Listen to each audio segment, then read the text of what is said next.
All right, here we are back again, okay? Now this is our last class period before chapter 1 and 2 test, okay? This is it. This is the final one, okay? Now, last class period, we went over 5 great ways to study for the test, did we not? Okay? So take a look at that. If you weren't here, or if you at home didn't watch that lecture, make sure you watch that. That should give you a good idea of what to do to study for the test. Now, for you folks at home, I'm going to email you all the information you need as far as when you take the test, how you take the test, all that information. We're not going to discuss that in class because that's obviously different for you folks versus you live folks. Okay? So I'll email that to you, folks at home. What I want to do today is just kind of wrap up some things. We'll work on a few things here in class. Put a nice little red bow on chapters 1 and 2, and then we'll be ready to go. Okay? The first thing that I want to do is I believe I assigned chapter or exercise 2.8 and 2.9. Is that correct? Now, I think I told you that I wanted you to do it differently than what the book said, didn't I? What the book said is in 2.8, identify the transactions that create expense, and then only for those make journal entries. I said go ahead and make journal entries for all of them, and then we'll figure out which ones created expense. Same thing with 2.9, they said identify the transactions that create revenue and then do journal entries only for those. Once again, I changed the instructions. I wanted you to do JEs for all of the 2.9 transactions, and then at the end we'll identify which ones created revenue. Does this make sense? Okay, so let's take a look at 2.8. Okay, first of all, did 2.8a throw anybody off? Exercise 2.8a. Okay, I don't want to worry about 2.8a because I should have just said skip it, but I'm saying it now. Exercise 2.8a brings into play some concepts that I think are best covered in chapters 3. Okay? Best covered in chapter 3 when we get to adjusting journal entries. So I want to skip exercise 2.8a. Okay? Skip exercise 2.8a. Let's never speak of it again. Okay? Let's go ahead and look at the other answers for B and forward. Okay? All right. Let's see if you can. Can you guys see that? Lauren, can you see that back there? Yeah. I guess it's right there to your side too. Okay. Like I said, I don't want to worry about exercise 2.8a. Don't worry about it. I wanted to get the extra practice on these other journal entries. That's why I wanted to have you do JEs for all of them. But also, I think that what they're trying to teach in these 2 exercises are best accomplished if we do all the JEs. Okay? So take a look at those journal entries. I don't think there's any, I don't think there is any ones we haven't covered before. That's right, isn't it? Did I spell withdrawals right? That's what I was thinking. Withdrawals, that's kind of Texas, right? There we go. Okay. So there are the answers. Are there any questions on exercise 2.8 as far as making the actual JEs? Okay, what do they ask? They ask which of these situations create expenses, right? Well, that's pretty easy to do once we have done all the JEs. Which of these create expenses? Well, it would be this one, and it would be this one, right? And it's pretty easy. We simply look to see which of these journal entries have a debit to an expense account, correct? Right? And the concept that they're trying to get across is that when cash goes out, that doesn't automatically mean an expense is recognized or debited. Okay? When cash goes out, that doesn't always mean an expense is recognized. Take a look at C and E. Cash goes out in situation C when we buy equipment, right? But is there an expense created? No, we debit the asset of equipment. In situation E, we withdraw some money for personal use, or Thomas does, right? Does that create an expense? No. Is withdrawals an expense account? It's not an expense account. Okay? It's a common mistake. Withdrawals is a debit balance, normal debit balance like expenses, but withdrawals is not an expense account. So the situations that create an expense in exercise 2.8 are situation B and situation D. Does that make sense? Okay. Questions? Okay, now let's do 2.9. Let's do all the JEs, and then we'll decide at the end which ones created revenue. Okay, how many are there? 6, A through F, right? Okay, let's take a look at those journal entries. Now, this, well, let me give you a minute here to take a look at your JEs to see if you got the right ones. Now, certainly at this point, folks, if you're going, boy, I don't know how he's doing these journal entry things, or if you're getting them really wrong or you don't know what to do, that's a huge red flag, right? This is the last one before the test. And making these JEs is something that I guarantee you you're going to be doing on the test. So if you can't make these JEs, you're in trouble, okay? And we need to get you in for office hours or go to see accounting tutor, or you need to rewatch the lectures or something, okay? But I need you to kind of monitor yourself a little bit, all right? Any questions on those actual JEs? Lauren? Oh, I need to see what the actual question was, because D and E. Okay, why don't you dig that out? I will. And then shoot your hand up when you're ready to, when you have that in front of you, okay? Now, this, one of the things that this wanted to teach us is that just because cash is coming in to a business does not automatically mean that we are recognizing revenue. You see, the world just thinks cash goes out, expense. Cash comes in, revenue. And you guys know now that that is not always the case, correct?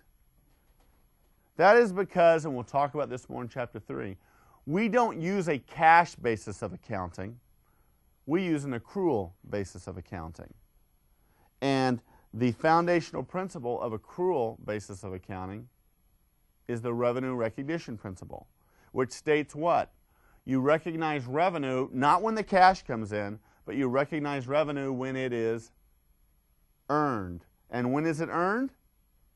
When we've provided the product or the service. Okay? Let's take a look at exercise 2.9.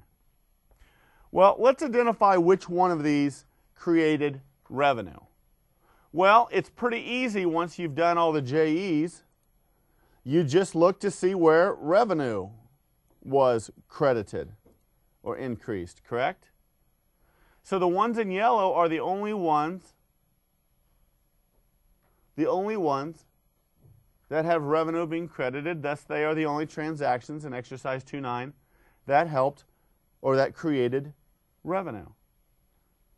You have 4 other situations here where money came into the business, but there was no revenue created. For instance, when we invest cash in the company, that increases capital, but it doesn't affect revenue, does it? Here, a customer paid us in transaction D, but the services have not yet been provided, have they? They'll be provided next year. Thus, we credit unearned revenue. And is unearned revenue a revenue account? No, it is a liability. So don't let that fool you when you see that revenue. Unearned revenue is a liability and it goes on the balance sheet. Transaction E, We received $3,500 cash from a client in partial payment of an AR. Why don't we recognize revenue there? Because we recognized the revenue when we set up the AR. That was when we provided the services. If we recognize $3,500 revenue here, we'd almost be double recognizing it. Does that make sense? Transaction F. When you get a loan from a bank, and this is a $120,000 note payable from the bank, now we know this is not accounts payable because it says the company borrowed $120,000 cash from the bank by signing a promissory note. So that's a note payable. But when you get a loan from a bank, does that increase your revenue? No. You could really distort your income statement if it could, couldn't you? Make sense? Okay. Lauren, did you dig up that question? You just answered them. Okay. Okay, good. All right, any questions on 2.9? What I want to do now is exercise 2.2. Okay? We assigned that one, right?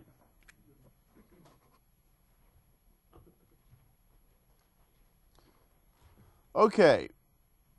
This is a good one, but sometimes students have a little difficulty in it. So let me see if I can make it a little easier for you. Use the information in each of the following separate cases to calculate the unknown amount. Okay, during October, Alcorn Company had $104,750 of cash receipts and $101,670 of cash disbursements. And you know what a cash disbursement is?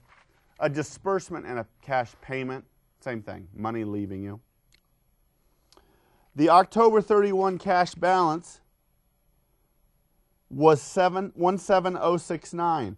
Determine how much cash the company had to close at business on September 30th. Okay? Okay, let me show you how I do these. Basically, what account are we talking about here? Cash, right? Okay. So I think what is easiest, let me try this pen and see if it doesn't show up, I'll switch over to a Sharpie.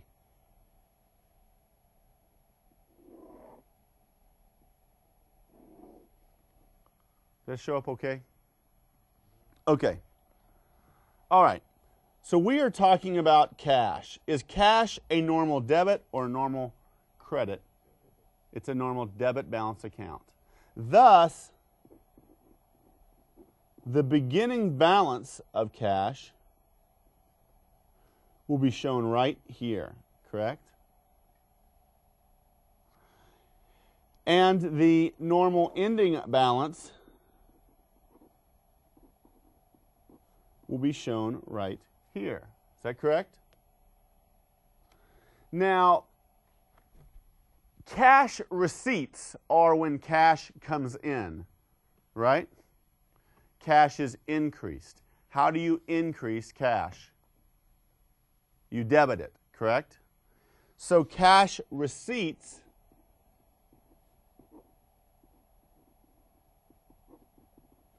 would be shown here, correct? And finally, that talks about cash disbursements, doesn't it? Cash disbursements are cash payments. Cash goes out. So cash disbursements would be shown right. How much were they? 101.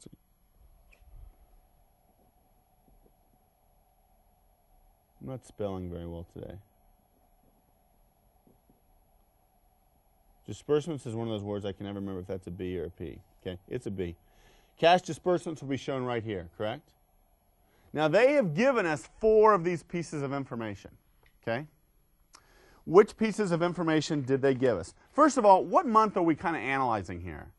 It tells us the information about the end of September, which is also the beginning of October, right? and at the end of October. So we're really analyzing October. Okay? So the beginning balance of cash is what we are trying to find. Is that correct? So let's put a question mark there. Do we know the cash receipts? Yes. They are 104,750. Do we know the cash disbursements? Yes. They are 101,607. Do we know the ending balance of cash? Yes, we do, don't we? 17069. Okay. Well, this is algebra. If you have an equation and there is one unknown and only one unknown, you can solve for it, can you not? So we can solve for x, can't we? We can solve for x. And x would equal, let me get a different marker here. X would equal 13926. You with me? Now someone might say, how'd you solve that there, Krug? It's like, I understand what you're doing, but how'd you figure out that number? Well, you just have to write it out. That plus that minus that has to equal that. Correct? That plus that minus that equals that. So what we could have done is say question mark plus 104,750 minus 101,607 equals 17069. And we only have one unknown there, don't we? This guy right here. So now once we've written that out, we can solve for it, can't we? Now if you don't know how to solve that algebraic equation, that's probably more of a math resource center sort of thing. But I think everybody here has either had algebra in high school or college, right? Okay. The main thing is you need to be able to make sure, looking at the thing, you need to make sure how to translate that into that. Once again, that plus that minus that equals that. Okay? I might have over-explained it, and you might have thought, well, Krug, I got that. I did a little differently.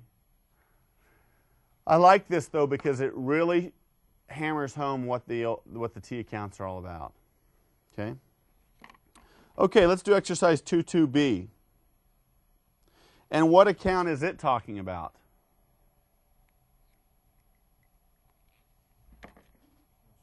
Thank you. Accounts receivable. Okay? So let's take a look at accounts receivable. Okay? Accounts receivable, is that a debit or a credit balance account? That is a normal debit balance account. Thus, the beginning balance would be shown here. The ending balance would be shown here. Okay, what makes accounts receivable be debited? Or another way of saying that is, what sort of transaction involves us having a JE that looks like this?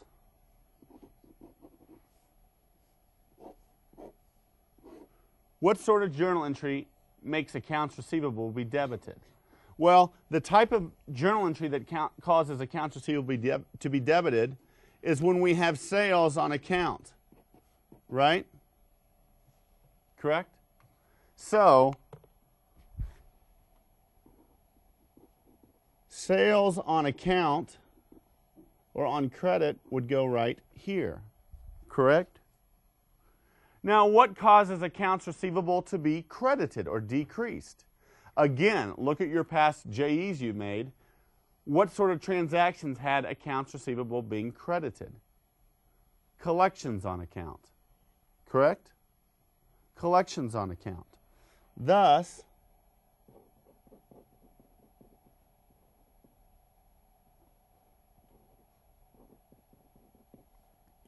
that goes right here, okay?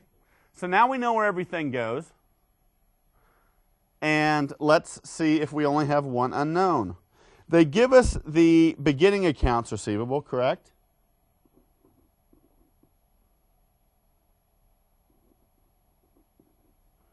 They give us the collections on account.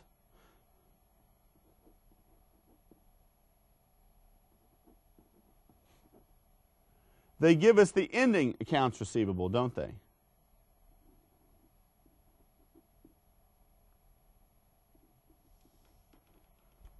The one thing that we don't know is what goes in that red box. Now there's one number and only one number that will go in that red box that will fulfill that equation. Because remember, that plus that minus that equals that.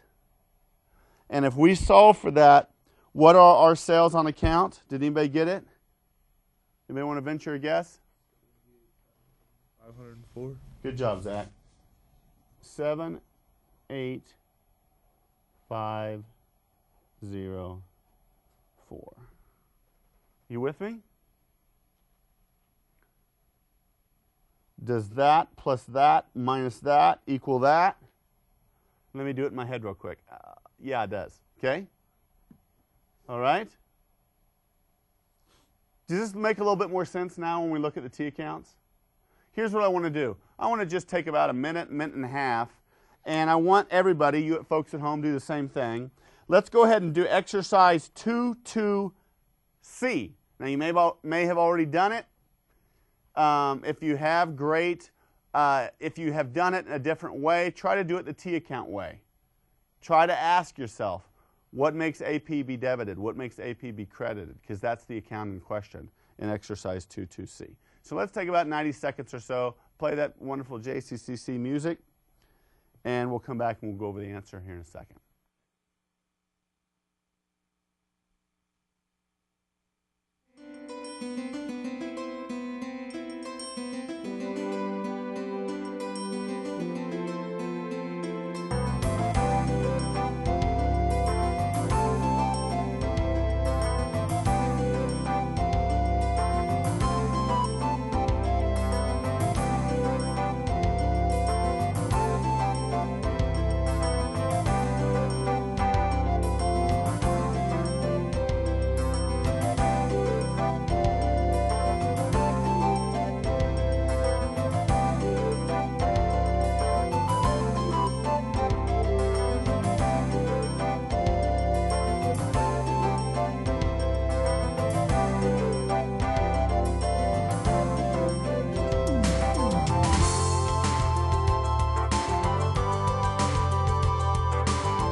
Okay, here we are.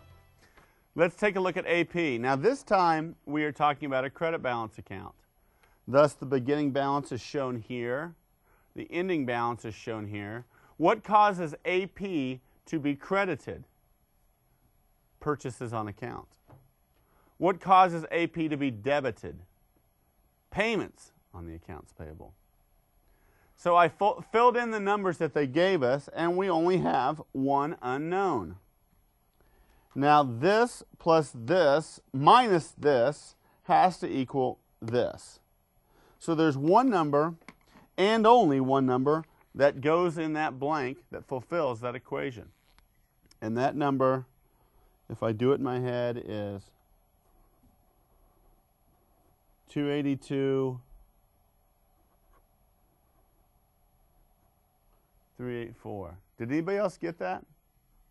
You got it? Good job, Keith. Anybody else? I'm not seeing a bunch of people that got that. So if you didn't get it, do you get it now? Make sense? I want more than one person to validate that answer. Is there anybody else that got that answer? You did? Okay, good job. Okay. All right.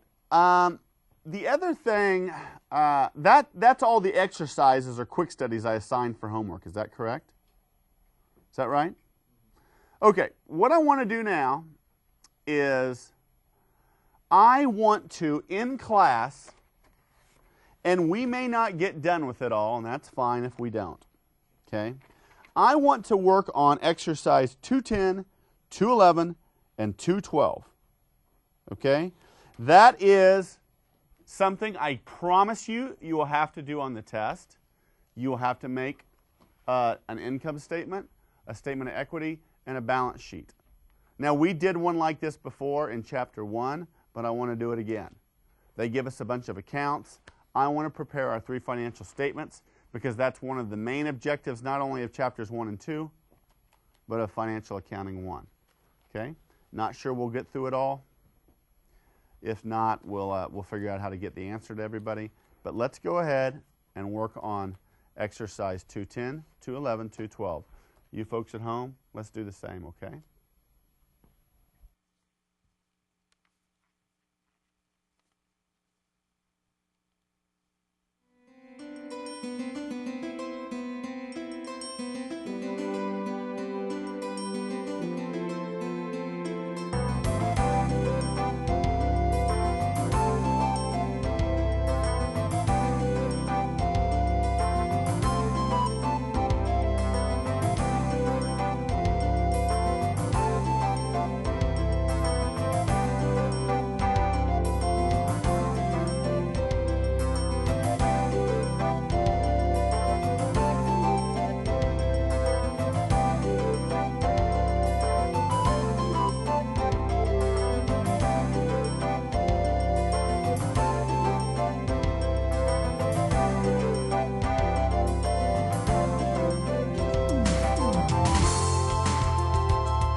All right, guys, here we go. Now, the wonderful part for you folks at home or watching it on DVD or online or on the JCCC channel, if you're not done right now, you can just pause it and push play again when you are done, okay? Let's go ahead and look at these. It wanted us to prepare an income statement in good form. As a little bit of review, remember, in good form means the name of the company, the name of the statement, and date it properly for the month ended. Don't just say October 31st, but for the month ended October 31st. Don't leave any hanging numbers, numbers that don't have titles. That's net income. Don't just leave it like that, okay? List these babies out. Now, let me say one thing. You may think, oh, they put that here because those are debits and this is because credit. They really didn't. It happened to work out that way. But there's no magic about the columns. Yours might look a little different. Okay? Okay? So, any questions on that income statement? Okay. Well, that net income of 5516 goes over to the statement of equity. And once again, that is prepared in good form. Correct? The beginning balance is 0 only because it's a brand new company. That is usually not going to be 0. Okay? For instance, when we do the November statement of equity, the beginning balance of capital will be this, right? It'll just move up and be the beginning balance. Okay?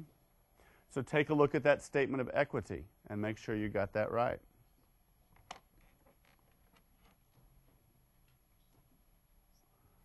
All right, and finally, the last financial statement, and remember you have to prepare them in this order, correct? Is the balance sheet. And this ending balance of capital flows down to there. Make sure you total these up. These need to be equal, and you need to label those. Now notice, balance sheet is the one that it's prepared in good form, but do not say for the month ended. On the balance sheet, you say either just October 31st or you could say as of October 31st. Okay? And we got about another minute and a half, so I don't want to lose you guys yet. Okay? All right, any questions on those financial statements? There's one last thing that I want to do real quick, and it won't take long.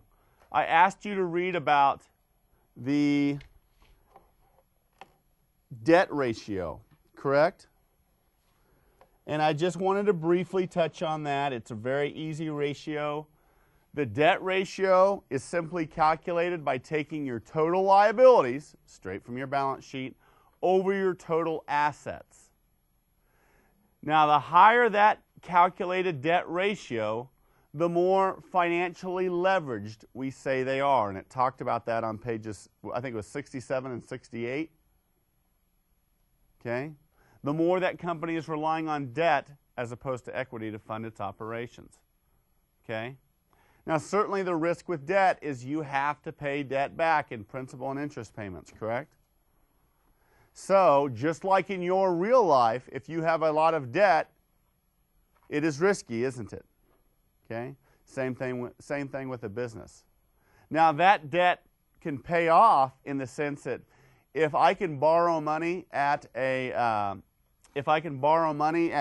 7% and invest it in the company, maybe in a new product or in a new factory, and the company gets a return of 11 or 12%, is that a good move?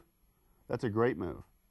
If you can borrow at 7% and get an 11 or 12% return, that is a great, great return on what you borrowed. Okay? Of course, it can go the other way too, right?